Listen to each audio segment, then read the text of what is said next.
Hey guys, today I want to talk to you about Carolina rigs. Yes, so I wanted to go through a couple of different examples today of Carolina rigs that I throw and go through everything from hooks, weights, rods, line, and everything. So let's get into it.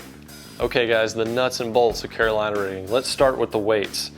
You know, your two different types of weights, or actually there's more. You can get brass, you can get tungsten or lead. I prefer tungsten. Tungsten is heavier, it's louder, and it's just it's a really good overall choice if you're going with Carolina rigging. Now you can get a bullet style, like your traditional Texas rig style weights. Those will work, or you can go with barrel style. I prefer these most of the time. I like to use a light wire hook. Helps you get better penetration through the fish's mouth when you're making a long cast and you got some stretch in your line, and it gives your bait more action. Another thing that I like to use is a bobber stopper. You know, I've had it happen so many times. I'll go to make a cast for a Carolina rig, I didn't put my bobber stopper on, and that weight will slide up the line, and then it just reduces your cast. And when you're trying to make a long cast in deep water, that makes a difference. So I like to include one of those. You can also put glass beads or tungsten clackers on there. And then of course we have our swivels that we use. So those are the nuts and bolts of it. Now, I want to show you two different examples of Carolina rigs that I rig up. All right, so our first setup we're going to use, I've got braided line on this reel, 30-pound braided line, and this is on a medium heavy action rod. It's a two power. You know, this is a rig that I'll typically use in a little bit dirtier water, shallower water than I'm trying to fish a Carolina rig in. Maybe in the pre-spawn in some of the creeks and things like that, trying to get lucky, get it into a brush pile, hitting some of those drop-offs that some of those bigger bass will stage up on in the pre-spawn. I'll go with a little bit lighter weight. So I'm fishing this one in shallower water typically. First thing we do, go with our bobber stopper. We'll slide that on.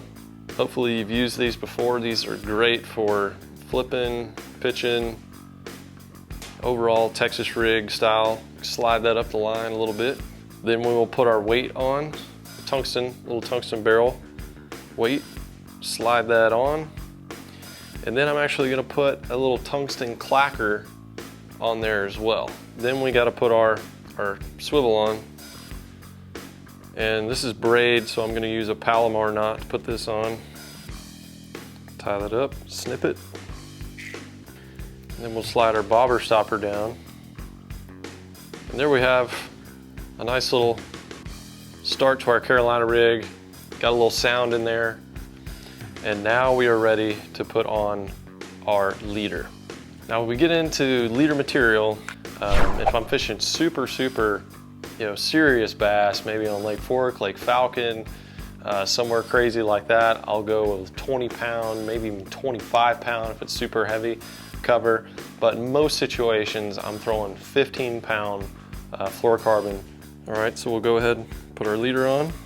And I like to tie an improved clinch knot. Wet it a little bit, least amount of friction onto the line. I get a nice perfect knot when I'm done with it. And we want about 1.5 feet. These fish are going to be usually close to the bottom in the colder months, and especially in dirtier water, they're not going to be suspended very much at all. So we'll put our little light wire hook on here. This is a 2/0 Gamakatsu offset worm hook. You can throw a lot of different little creature baits on this hook right here. It's a really good hook. I'm using the same knot to tie the hook on. A little speed craw here, something you'd use in a little bit dirtier water. In the pre-spawn, maybe put a lizard on there, your favorite creature bait. And there we go. I've got a 30-pound braid to a 15-pound fluorocarbon. So if I did get hung up with my speed craw here, it would break off and I would still have my nuts and bolts that took me longer to tie on. So, and it's less money, just losing a lure and a hook than it is tungsten weight. So you always want to make sure that your main line is heavier than your leader line. Okay, so the next example is something I'm going to use in deeper, clearer water. Maybe it's a pre-spawn situation. Fish are setting up out in 25, 30 feet of water on some points, going into creeks, or maybe it's post-spawn. They're out there on some brush piles, rock piles, what have you. I'm gonna use a longer rod, 7.5, 7.6, 7.8, something to that effect. I'm gonna use fluorocarbon line, 15 to 20 pound, depending on water clarity. And I'm gonna use a little bit longer leader typically. And I'm gonna use a bigger weight because I'm trying to get down there in deeper water. This is kind of overkill, but 2 tungsten weights, 2 1 ounce tungsten weights.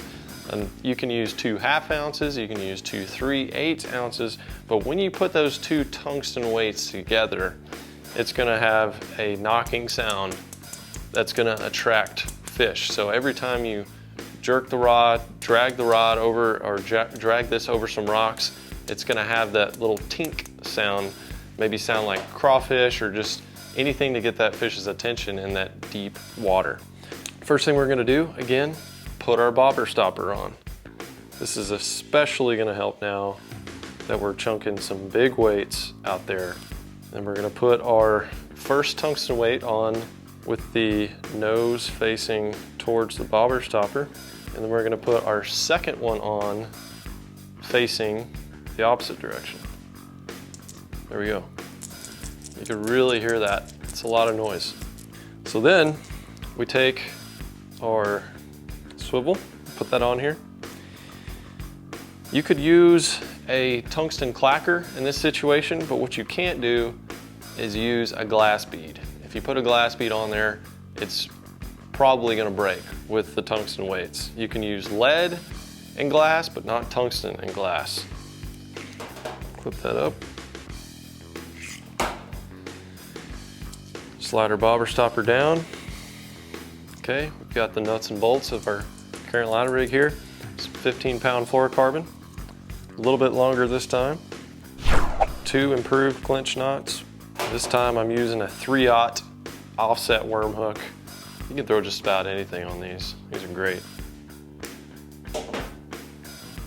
It's a really ugly bait, but just using it as an example. I use a lot of stick style baits like this in the colder water, even in the post spawn too. This is great. Then I've got my stick bait on there, got my 2 tungsten weights, and that is the deep water example. With deeper water, using braided line, you may think you're gonna get a lot more sensitivity, and you will, and you'll be able to feel the bottom.